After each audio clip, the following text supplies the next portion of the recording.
Days 3 to 6 p.m. on Power 98.7. Power Breakfast with TT. Weekdays 6 to 9 a.m. on Power 98.7. It's 23 minutes after 8 on the Power Breakfast.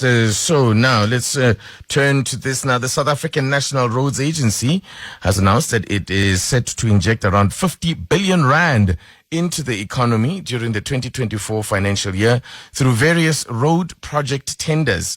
On Monday, SANRAL revealed that it is currently evaluating 96 tenders worth 35 billion rand, while 86 contracts worth 15 billion rand have already been awarded since the start of 2024-25 financial year, as at the 1st of April 2024. Let's hear from this SANRAL Chief Executive Officer, Reginald Demana. Good morning to you, and thank you so much for joining us. Good morning, sir, to you and your listeners.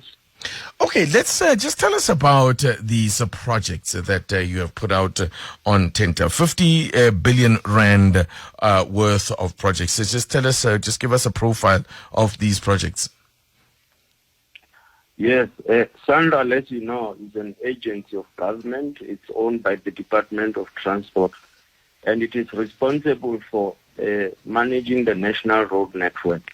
The projects that we have put out are projects that will go into the maintenance of roads, rehabilitation of damaged roads, as well as expansion of existing roads. In other words, there are roads where we are adding new lanes, where we are improving the road, maybe for safety reasons and various other reasons. So they span across maintenance, rehabilitation, as well as capital expansion projects.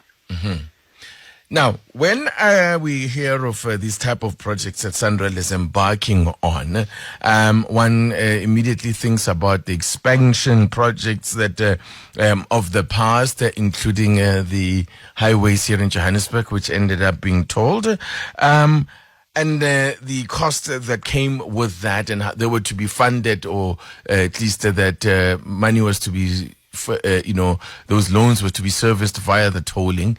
How are these projects? Where is just tell us about where the 50 billion rand here is coming from. How what model are you now using that is still different or a departure from how you operated in the past?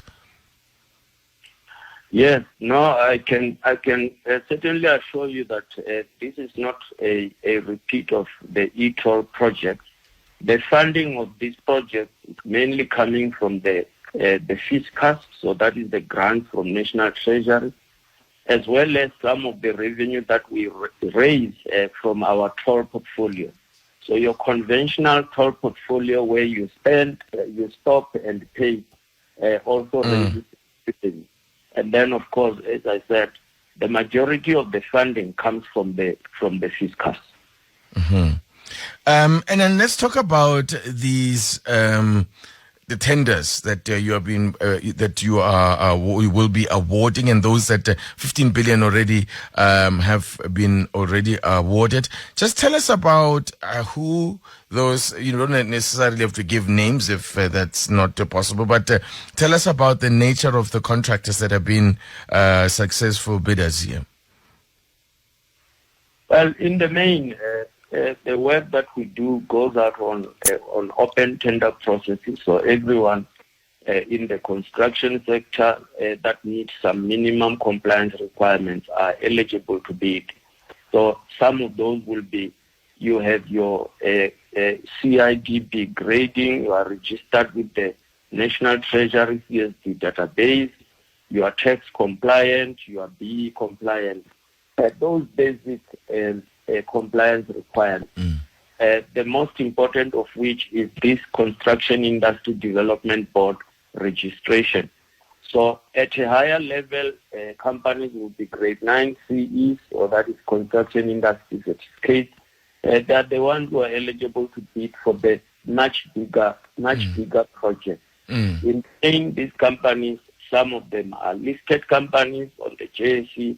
Some are privately owned businesses that have grown from nothing really all the way up to be construction companies today. Some would have been companies that specialize in general buildings and have been graduated to move into construction of roads and of course we are starting to see an emergence of international players that are coming into South Africa.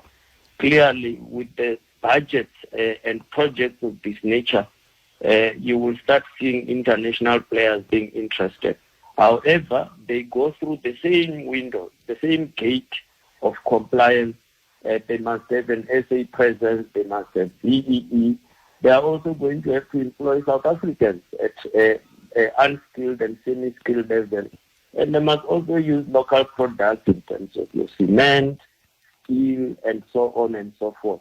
So there is no special dispensation, but it's open to everyone.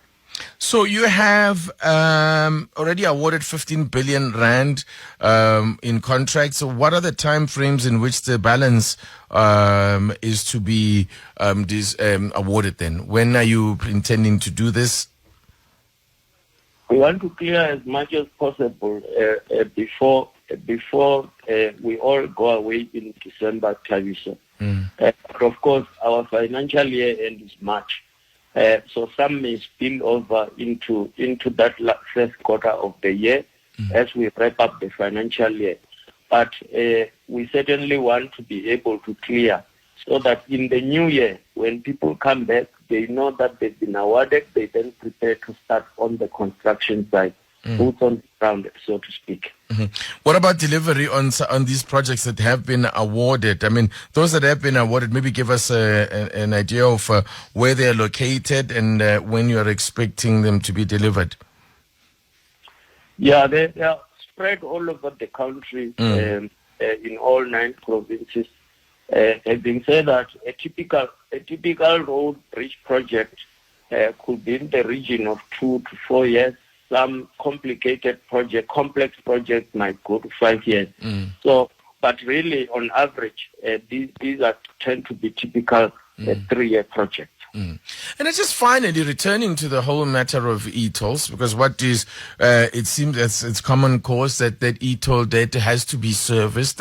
How would you describe your financial standing, again, taking into account that whole e-tolling meltdown and how that played itself out? Well, we've put that behind us. The agreement that was signed by our shareholder Department of Transport, National Treasury and Gauteng Province has really ensured that funding will be provided for all the debt raised to build the e-toll network. So that's behind us. For now, we are now focusing on maintenance, much needed maintenance in the e-toll network. You will know that areas such as the R21 to the airport were really badly damaged, and we have started fixing that. And you will see us rolling out maintenance across the entire e-toll network over the next 4 years. But as for funding, it's been sorted, and SANRAL is in a good place going forward. Thank you very much, Reginald Demana, who is the Chief Executive Officer of SANRAL. I appreciate your time. Thank you, sir. 8:32, let's get you the latest news headlines. Here's Nompumelelo Ngubeni. Thanks, TT. Good morning.